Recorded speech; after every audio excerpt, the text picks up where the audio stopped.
सदन थोड़ा सा गर्म हो गया। मैं आपको धन्यवाद देना चाहूंगा। किसी की भी एक सेकंड, किसी की भी हम भावनाओं को ठेस ना पहुंचाए। ये सदस्य हमेशा परंपराओं से चला है। ये हम प्रयास करें कि हम अपनी बात तो कहें, लेकिन किसी के आपस में हम ऐसी बात ना कहें जिससे आपस में हमारी किसी की भी भावनाओं को ठेस पहुंचे। प्रारंभ करें। शांत रहे, शांत रहे। आप बोल दिया है ब्राजी, आप बोलिए। माननीय सभापति महोदय, सदन में थोड़ी सी गर्मा गर्मी है। प्रोसीडिंग देख थोड़ा सा मैं निवेदन करना चाहूंगा आपसे। अगर संसदीय होगा तो उसको आज बता दिया। आप बोलिए। आप मैं देख लेंगे उसको। आप विराजमान सदस्य देख लेंगे, एक बार उस पर विचार कर लेंगे। अगर कोई असंसदीय भाषा होगी तो उसको कार्रवाई से निकाल दिया जाएगा। विराजी, आप बोलिए, आपका समय प्रारंभ हो गया। माननीय सभापति महोदय, मेरा आग्रह है कि सदन में कुछ शब्दों का चयन ठीक नहीं होने से थोड़ी सी गर्मा गर्मी हो सकती है। आज जिस बात पर बहस हो रही है वो इतना महत्वपूर्ण विषय है। वंचित वर्ग है, वंचित तबका है जो बरसों से पिछड़ा हुआ है और उसके बारे में बात की जा रही है। आज मांग संख्या 30 जनजाति क्षेत्रीय विकास, मांग नंबर 31 सामाजिक न्याय व अधिकारिता। यह बहुत ही महत्वपूर्ण विषय है और इसके बारे में हम चर्चा करना चाहते हैं। जब सामाजिक न्याय का तात्पर्य क्या है? सामाजिक न्याय का तात्पर्य किसी वर्ग के साथ लोकतांत्रिक व्यवस्था होने के बाद भी केवल अछूतपन का व्यवहार के रूप में ही भेदभाव से तात्पर्य नहीं है, बल्कि सार्वजनिक क्षेत्र में किसी भी व्यवस्था के प्रति अन्याय भी है। यदि हमने छुआछूत कर लिया ये सामाजिक न्याय, लेकिन लोकतांत्रिक व्यवस्था के अंदर हम सबको समानता का अधिकार नहीं मिले, वो सामाजिक न्याय नहीं हो सकता है। इसके लिए हमारे अभी बजट में वित्त मंत्री जी ने कहा था, भारत रत्न आचार्य विनोबा जी ने कहा था कि वास्तविक उन्नति तभी की जा सकती है जब उसका लाभ सभी को प्राप्त हो, ना कि कुछ तक ही सीमित रहे। इसी विचार को लेकर के हमारे देश के यशस्वी प्रधानमंत्री माननीय नरेंद्र जी मोदी ने आज ये कहा, आज हमारी सरकार का एक ही ध्येय है, नेशन फर्स्ट सिटीजन फर्स्ट। सरकार की प्राथमिकता है, वंचितों को प्राथमिकता है। यदि वंचितों को हमने प्राथमिकता दी, ये हमारा संपूर्ण समाज, संपूर्ण प्रदेश और संपूर्ण देश आगे बढ़ जाएगा। हमारी सरकार गरीब को गणेश मान करके उनकी आर्थिक स्थिति को मजबूत और संबल करने का प्रयास कर रही है, सुदृढ़ करने का प्रयास कर रही है। सरकार की सहायता अंतिम पंक्ति में बैठे हुए व्यक्ति तक पहुँचे, इस बात की प्राथमिकता हमारी सरकार लेकर के चल रही है। पंडित दीनदयाल जी उपाध्याय ने कहा था, जो हमारे प्रणेता हैं, उन्होंने चिंतन के आधार पर कहा, सरकार की सारी सुविधाएं अंतिम पंक्ति में खड़े व्यक्ति तक जब तक हम नहीं पहुंचाएंगे, तब तक इस देश और देश में रहने वाले व्यक्तियों को, उनके आर्थिक जीवन को आगे नहीं बढ़ा सकते हैं, उनको ऊंचा नहीं कर सकते हैं। हमारी सरकार इसी उद्देश्य को लेकर के पूरे प्रदेश का सर्वांगीण विकास करने के लिए तत्पर हैं। जब बात यहाँ तक आ जाती है, सामाजिक न्याय की अवधारणा के ऊपर हम बोलने के लिए आज खड़े हुए हैं। जब सामाजिक न्याय की बात आती है तो मैं वहाँ से लेकर के चलता हूँ जब हमारे समाज के अंदर भेदभाव, छुआछूत, गरीबी और सब लोग जो वंचित रह गए थे उनको किस प्रकार से मुख्य धारा के अंदर लाया जाए। जब सामाजिक न्याय की बात है तो तथागत बुद्धा से लेकर के हम सम्राट अशोक, छत्रपति शिवाजी, ज्योतिबा फुले, सावित्रीबाई फुले, छत्रपति साहू जी महाराज और संविधान निर्माता बाबा साहेब डॉक्टर भीमराव अंबेडकर जी को अलग अलग तरीके से उन्होंने सामाजिक व्यवस्था में परिवर्तन और क्षमता लाने का उन्होंने काम किया। हम जो आधुनिक भारत के इतिहास को देखें तो ज्योतिबा फुले ने बाल्यकाल से ही सामाजिक न्याय और वंचित परिवार की महिलाओं को आगे बढ़ाने के लिए, उन अछूतों और पिछड़ों को आगे बढ़ाने के लिए, आदिवासी और गुमंतक जातियों को सामाजिक और बौद्धिक उत्थान के लिए संघर्ष किया और पिछड़ों और अछूतों को और महिलाओं को शिक्षा देने के लिए सबसे पहले ज्योतिबा फुले ने अपनी पत्नी सावित्रीबाई फुले को शिक्षित किया और पहली महिला शिक्षिका सावित्रीबाई फुले ने एक बालिका पाठशाला उन्होंने चलाने का काम किया। सामाजिक न्याय की जब बात आती है तो कोल्हापुर के राजा छत्रपति साहूजी महाराज के योगदान को हम कभी भुला नहीं सकते हैं।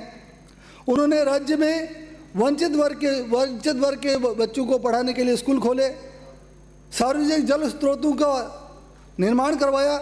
उन्होंने अपने स्वयं के शासन में उनके राज्य में उन्होंने शासकीय नौकरियों में 1901 में 50% आरक्षण देकर के वंचित वर्ग के लोगों को उन्होंने आगे लाने का काम किया। वे भेदभाव के प्रति तीव्र विरोधी थे। एक बार तो साहूजी महाराज ने बिना बताए बाबा साहब डॉक्टर भीमराव अंबेडकर साहब के घर पहुंच गए और वहां जाकर के बोला कि आज मैं रमाबाई के हाथ की चाय पीने आपके घर आया हूं। जब ये बात उन्होंने कही तो बाबा साहब अंबेडकर साहब सामाजिक न्याय के बारे में बहुत कुछ जानते हैं, तो उनके मन में था कि संसार के अंदर जिस प्रकार से लोग भेदभाव करते हैं उस भेदभाव को किस प्रकार से मिटाया जा सके, इसके लिए बाबा साहब ने अनेक काम किए। आज बाबा साहब अंबेडकर का सामाजिक न्याय के बारे में बहुत बड़ा अध्ययन है और उनका चिंतन भी है। तथागत बुद्धा ने कहा था कि संसार में कोई दुख है तो दुख का कोई कारण भी है, और यदि कोई दुख का कोई कारण है तो दुख का निरावरण भी किया जा सकता है। जब दुख का निराकरण करना है तो बाबा साहब अंबेडकर मानते हैं भारत में सामाजिक अन्याय के पीछे समाज की सामाजिक व्यवस्था है। हमारी जो समाज की व्यवस्था बनी थी, जातिगत व्यवस्था हमारी थी, उस जातिगत व्यवस्था के अंदर वर्ग भेद, वर्ण भेद, जातीय भेदभाव के कारण ये समस्याओं का निर्माण हुआ था। बाबा साहब मानते थे समाज में सबसे बड़े समूह के साथ केवल जातीय श्रेष्ठता को घमंड के रूप में एकाधिकार के कारण अन्याय होने लगे थे। जब तक भारत में जातीय व्यवस्था इसी प्रकार से मजबूत होती रहेगी तब तक सामाजिक न्याय की बात हम करें तो ठीक नहीं रहेगा। इसलिए मैं ये चाहता हूँ और बाबा साहब भी चाहते थे कि वंचितों को उनको न्याय मिलना चाहिए। बाबा साहब स्त्री दासता के लिए भी सामाजिक व्यवस्था को दोषी मानते हैं, इसलिए उन्होंने स्त्रियों की गुलामी से मुक्ति दिलाने के लिए और उन्हें अधिकार संपन्न बनाने के लिए इस देश में कानून मंत्री बने वो, तब उन्होंने हिंदू कोड बिल तत्कालीन प्रधानमंत्री जवाहरलाल जी नेहरू साहब की सहमति से सदन में पेश किया गया। इसके बाद पंडित साहब के सहयोग नहीं करने के कारण वो बिल संसद में पास नहीं हो सका। उस समय की बता रहा हूँ जिस समय बाबा साहब अंबेडकर साहब कानून मंत्री थे और उनके कहने के अनुसार नेहरू जी से सहमति ली कि इस हिंदू बिल को मैं संसद में रखना चाहता हूँ, लेकिन उन्होंने संसद के अंदर सहयोग नहीं किया और वो बिल पास नहीं हो सका। इसी कारण से उन्होंने एक आयोग का गठन करना चाहा।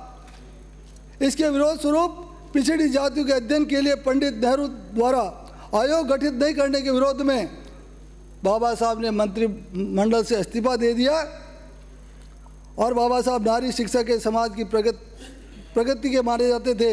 लेकिन बाबा साहब का संसद के अंदर बार बार उनका अपमान हुआ और उनको कांग्रेस पार्टी ने और नेहरू जी ने सांसद बनने से भी बार बार रोकने का काम किया। ऐसा पाप कांग्रेस पार्टी हमेशा करती आ रही है और बाबा साहब ने SC ST और वंचितों को आगे बढ़ाने का काम किया।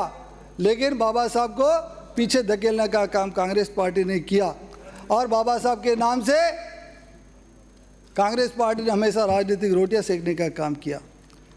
बाबा साहब जब सार्वजनिक जीवन में प्रवेश था तब उन्होंने समाज के अधिकारी वंचित वर्ग के लिए संघर्ष करना शुरू किया था। सामाजिक न्याय के प्रति कांग्रेस पार्टी का चाल और चरित्र भिन्न है। उनका एक उदाहरण आपको बताना चाहूँगा। अध्यक्ष महोदय 1918 में, सभापति महोदय 1918 में छत्रपति साहूजी महाराज ने डॉक्टर अंबेडकर साहब और पिछड़ी जाति के भास्कर राव जादव को प्रतिनिधि मंडल काउंसिल में अछूतों और पिछड़ों को भागीदारी प्रतिनिधित्व के लिए अंग्रेज सरकार को प्रतिवेदन प्रस्तुत करने को कहा। इस बात को लेकर के कांग्रेस के तत्कालीन राष्ट्रीय अध्यक्ष बाल गंगाधर तिलक को इतना बुरा लगा कि 14 फरवरी 1918 को अथनी यानी बेलगांव की एक सभा में उन्होंने कहा कि संसद कोई खेत नहीं है जहां तेली तमोली कुमटों को वहां जाकर हल चलाना है। इस प्रकार वहां उपस्थित गार्ड बाबा जो धोबी जाति के थे उन्होंने कहा कि तिलक महाराज आप हमें ऐसा बना दीजिए।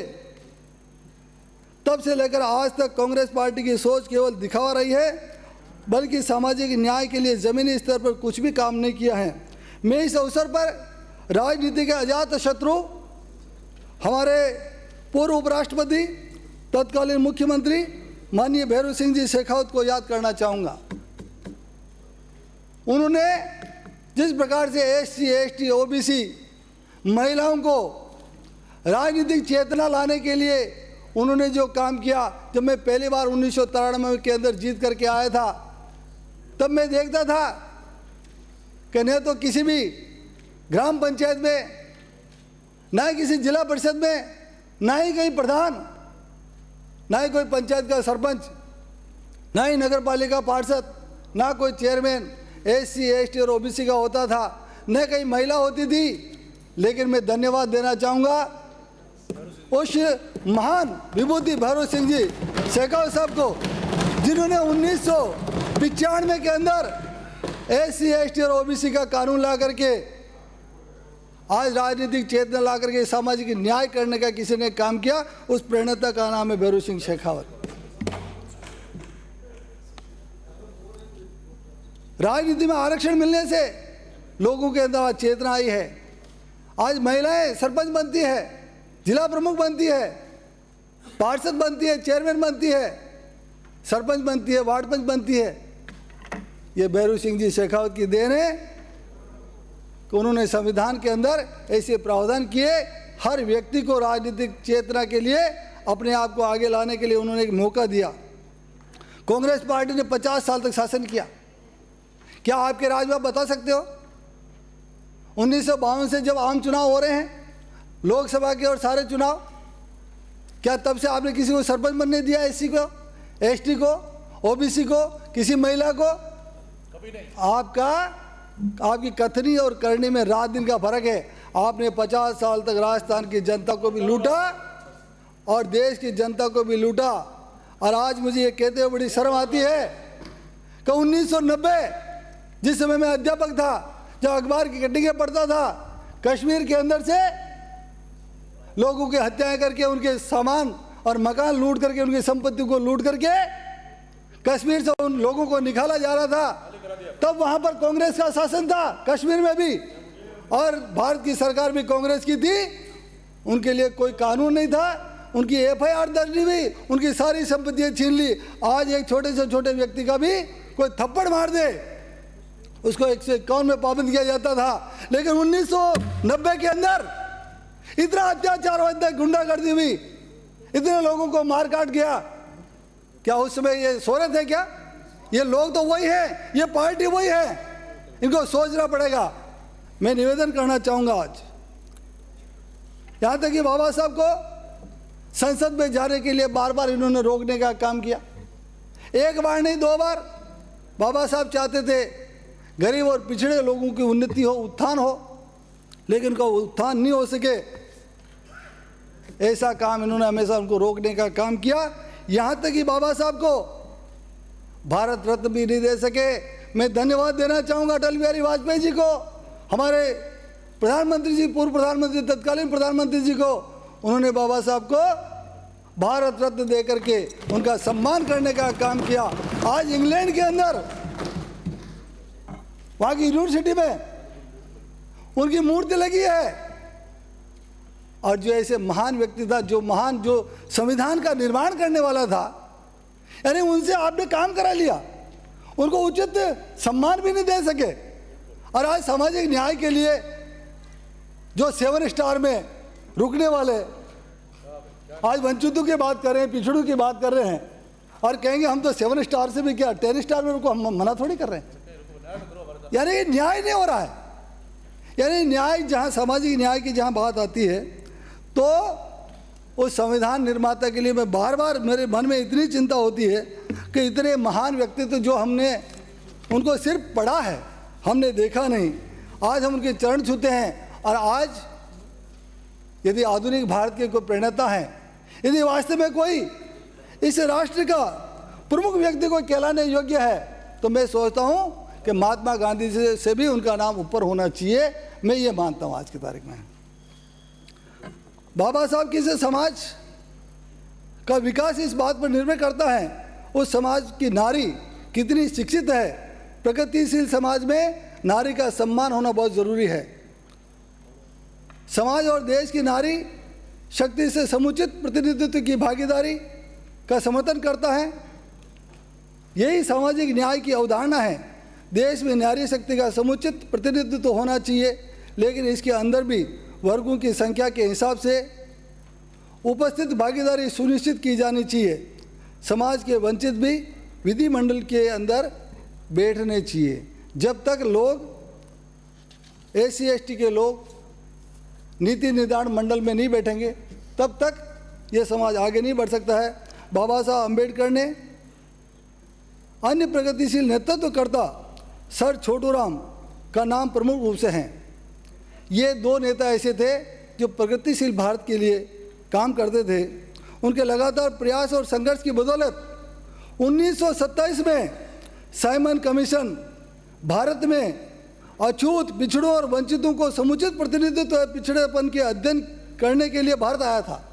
अब सोचिए, उस समय बाबा साहब ने और सर छोटूराम जी ने 1927 के अंदर जब इंग्लैंड से साइमन कमीशन आया था, जब साइमन कमीशन आया था, वो अध्ययन करना चाहता था अछूतों, पिछड़ों और वंचित समुदाय के व्यक्तियों का प्रतिनिधित्व के लिए गांधी जी ने उनका घोर विरोध किया। ये मैं नहीं बोल रहा, ये पुस्तक बोल रही है। उसमें लिखा कि 1927 में इस कमीशन का विरोध करने के लिए, ताकि वंचितों को कोई अधिकार नहीं मिल जाए, इसके लिए उन्होंने कहा था साइमन गो बैक का नारा दिया था। ये पाप भी कांग्रेस पार्टी और उनके नेताओं ने किया था। इसलिए हमें समाज के उस बड़े वर्ग के साथ भी हो रहे भेदभाव, अत्याचार, अन्याय से निजात दिलाने के लिए अतिरिक्त ट्रीटमेंट की आवश्यकता है। जब तक उनको अलग से स्पेशल पैकेज नहीं देंगे, तब तक वंचितों को लाभ नहीं मिल सकता है। आज हमारी ज़रूरत रोटी, कपड़ा, मकान, शिक्षा और स्वास्थ्य और रोजगार के अतिरिक्त भी है। हम सिर्फ इसी के लिए नहीं जी रहे हैं। मानवीय मूल्यों की रक्षा करना और मान सम्मान की जिंदगी जीने के साथ साथ वो सार्वजनिक साधन संसाधन संवैधानिक रूप से हासिल करने का अधिकारी हैं। इसे छीनना या उससे वंचित करना न्याय व्यवस्था के विरुद्ध है। लेकिन आज आप देख रहे हो, जिसकी लाठी उसकी भैंस। पिछली सरकार में आपने देखा, मर्जी पड़ा उसका पकड़ गला काट दिया, मर्जी पड़ा जा लाठी रोक दी, ये जमीन मेरी। इस प्रकार के हालात इस राजस्थान में रहे हैं। इसलिए मैं ये चाहता हूँ कि न्याय होना चाहिए, सामाजिक न्याय होना चाहिए। जब तक भेदभाव होगा, एक व्यक्ति दूसरे व्यक्ति के साथ भेदभाव करेगा, तब तक सामाजिक न्याय की अवधारणा न्यायोचित नहीं होगी। आज देश में जातिगत जनगणना होनी चाहिए, और मैं भी जातिगत जनगणना का समर्थक हूँ। और हमारे 1931 के बाद जातिगत जनगणना के बारे में कोई सर्वे नहीं किया गया। हमारे OBC के नेता दिवंगत गोपीनाथ जी मुंडे जातिगत जनगणना कराने के लिए पुरजोर समर्थक थे। हम भी इस बात की पैरवी करते हैं। ओबीसी और SC/ST के वर्तमान संख्या का पता चलने के लिए इन वर्गों की वास्तविक जनसंख्या के हिसाब से प्रतिनिधित्व दिया जाना चाहिए। आज जनसंख्या बढ़ रही है लेकिन हमारा प्रतिनिधित्व जहाँ का तहाँ पड़ा हुआ है। इसलिए मैं आज ओबीसी में बढ़ रहे असंतोष को दूर करने के लिए उनकी वास्तविक जनसंख्या के हिसाब से प्रतिनिधित्व दिया जाना न्यायोचित होगा। कई वास्तविक जनसंख्या के हिसाब से प्रतिनिधित्व दिया जाना चाहिए। हर बार हम सामाजिक और शैक्षणिक प्रतिनिधित्व को गरीबी उन्मूलन कार्यक्रम समझ लेते हैं जो संविधान की मूल भावनाओं के विरुद्ध हैं। संविधान की भावना ये है कि सबको समानता का अधिकार मिल सके। आज देश में बढ़ रही गरीबी और अमीरी की खाई मूल कारण ये भी है, संघर्ष का मूल कारण ये भी है। आज देश में बढ़ रही गरीबी और अमीरी की खाई जो खाई के कारण असंतोष बढ़ रहा है उसे समय रहते दूर करना होगा, अन्यथा वर्ग संघर्ष की संभावना बढ़ जाएगी। दिनांक 10 जुलाई 24 जिस दिन हम यहाँ पर बजट भाषण हो रहा था उस दिन एक अखबार में खबर छपी थी, असिस्टेंट प्रोफेसर 2023 के अंदर 16 विषयों में SC/ST वर्ग के कुल 134 पद कम हो गए। देश और प्रदेश में रोस्टर प्रणाली का कहीं पर भी सही से क्रियान्वयन नहीं हो रहा है। मेरी पीड़ा है मन की कि यदि विषय कम हो गए, हमारे पद कम हो गए, SC/ST के पद कम नहीं होने चाहिए और रोस्टर प्रणाली का तुरंत प्रभाव से सही क्रियान्वयन होना चाहिए। देश में 13 पॉइंट के ऊपर रोस्टर के स्थान पर माननीय मंत्री महोदय मैं आपसे निवेदन करना चाहता हूं, देश में 13 पॉइंट रोस्टर के स्थान पर 200 पॉइंट रोस्टर लागू कर दिया। इसके कारण पूरे देश के अंदर आंदोलन हुआ, असंतोष उपजा। इसके विरोध में चलते जब लोग इकट्ठे हुए तो 13 पॉइंट ही रोस्टर में रखने पड़े। मैं निवेदन करना चाहता हूं, आज SC/ST OBC वर्ग के ऊपर बढ़ते हुए अन्याय, अत्याचार, भेदभाव, महिलाओं के साथ दुष्कर्म, बलात्कार घटनाओं जैसे प्रदेश की सरकारों की कानून व्यवस्था और उसकी न्याय प्रणाली पर प्रश्न चिन्ह उठते हैं। आज मैं निवेदन करना चाहता हूं कि वास्तविक स्थिति यह है, चाहे सरकार ये रही हो, मैंने ये सरकार भी देखी, ये सरकार भी देखी, लेकिन हमारी कानून व्यवस्था, हमारा सुशासन मजबूत होना चाहिए, हमारी इच्छा शक्ति मजबूत होनी चाहिए, बदमाशों का इलाज करने की ताकत हमारे में होना चाहिए। ये मेरा भाई है, इसको बचा लूं। इस मेरे बच्चे के ऊपर यदि बलात्कार का केस लगा तो मैं इसको बचाने का काम करूं। मुझे याद है पिछली सरकार में यहां कोई मंत्री बैठा करते थे, नाम तो मैं नहीं लेना चाहता था, जुल्ली साहब को याद होगा, उनके आगे वाले लाइन में बैठते थे, उनके बच्चे का बलात्कार में नाम आया था। वो नाम क्यों निकल गया? क्योंकि वो बड़े व्यक्ति का बेटा था, बड़े व्यक्ति का बेटा था, वो अधिकार लेकर के आया जन्मजात, वो जन्म से अधिकार लेकर आया था, ये बलात्कार कर सकता है, इसको छूट मिलेगी। ये असंतोष का कारण क्या है समाज में? आज कोई चंबल के बीड़ों के अंदर किसी ने बंदूक उठाई तो क्यों उठाई? उसके खिलाफ कोई घटना घटी है, इसलिए उसने बीड़ों में जाकर के बंदूक उठाई है। इसलिए मेरा निवेदन ये है, इस न्याय प्रणाली के अंदर हमारी इच्छा शक्ति जोरदार होनी चाहिए। जिस प्रकार सरकारों द्वारा सार्वजनिक क्षेत्रों में निजीकरण किया जा रहा है, उसको देखते हुए समाज के कमजोर और वंचित वर्गों के लिए निजी क्षेत्रों में भी उचित प्रतिनिधित्व की व्यवस्था होनी चाहिए। आज जैसे इंडस्ट्री लग रहा है, कोई भी अन्य चीजें लग रही है, सरकारी में तो हमको आरक्षण मिल जाएगा, लेकिन प्राइवेट इंडस्ट्री जितनी भी है उनके अंदर हमारे लोगों को काम नहीं मिलेगा जनसंख्या के अनुसार, तो कहीं न कहीं गड़बड़ होने की संभावना है। इसलिए समाज के कमजोर और वंचित वर्गों के लिए निजी क्षेत्रों में भी उचित प्रतिनिधित्व की व्यवस्था पर गंभीर विचार करके इसको लागू करना चाहिए। यदि हम देश के वास्तविक रूप से सामाजिक न्याय की अवधारणा को स्थापित करना चाहते हैं तो हमें देश के संविधान को ईमानदारी के साथ और कड़ाई के साथ लागू करना होगा और उसको 100% लागू करना होगा। हमें देश के संविधान के प्रति ईमानदारी और कड़ाई रखनी होगी। हमें संविधान की अवहेलना करने वाले राजनेताओं को, लोक सेवकों को पर भी संविधान देशद्रोह का कानून की कार्रवाई होनी चाहिए। यदि हम राजनेता बन गए, लोक सेवक बन गए और हम यदि गड़बड़ करें तो हमारे ऊपर भी संविधान का डंडा चलना चाहिए। कानून का डंडा, वही संविधान कानून ही है। हमें देश के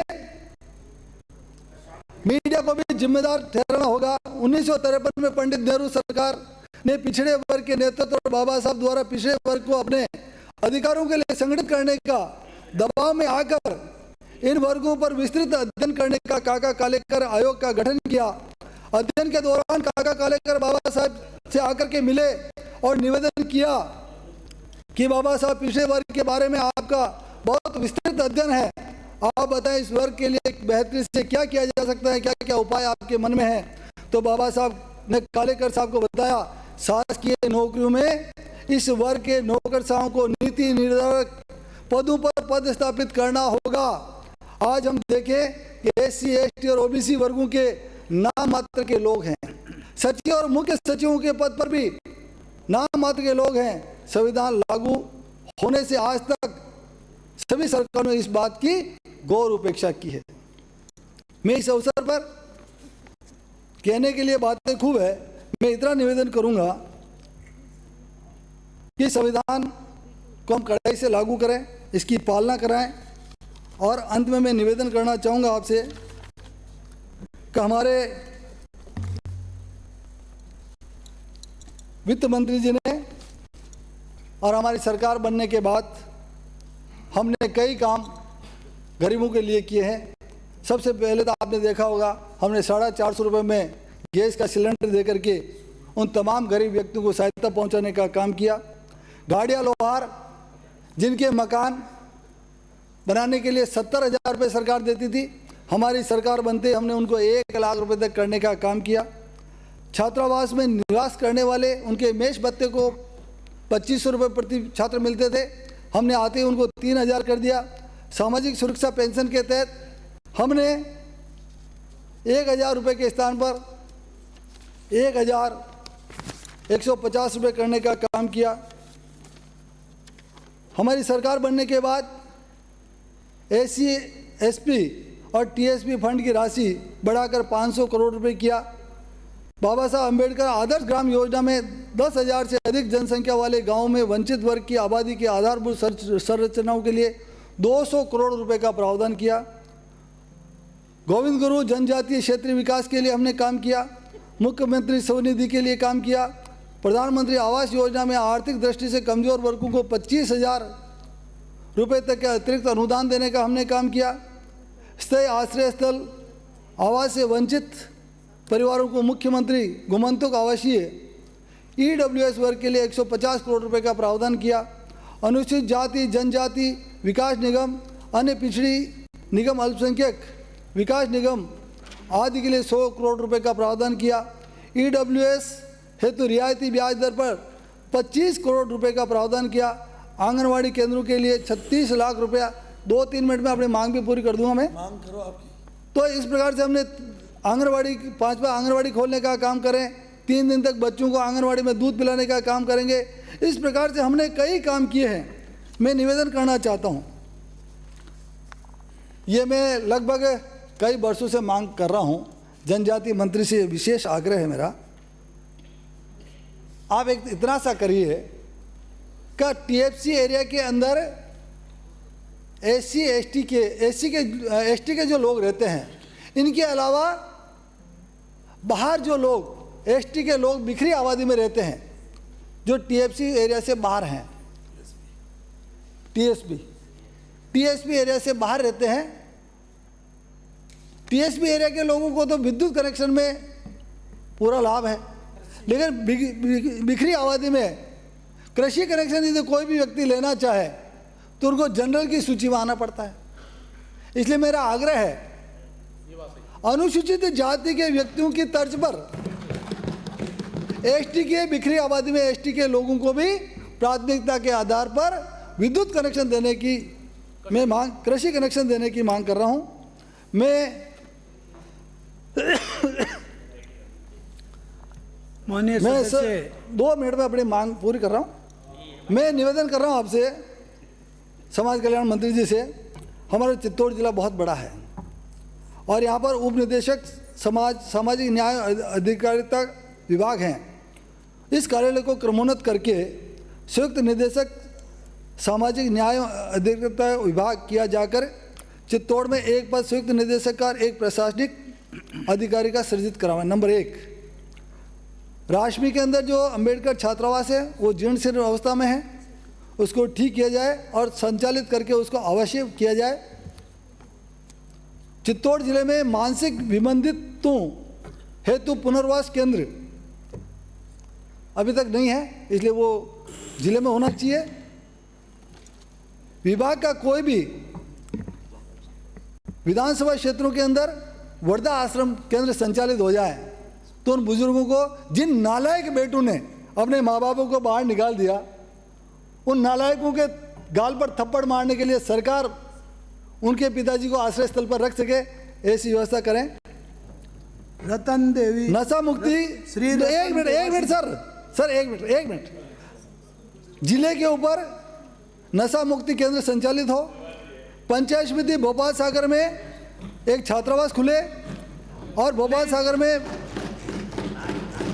राष्ट्रीय अनुसूचित जाति बालिका एक छात्रावास खुल जाए और भोपाल सागर में एसटी का छात्रावास हो।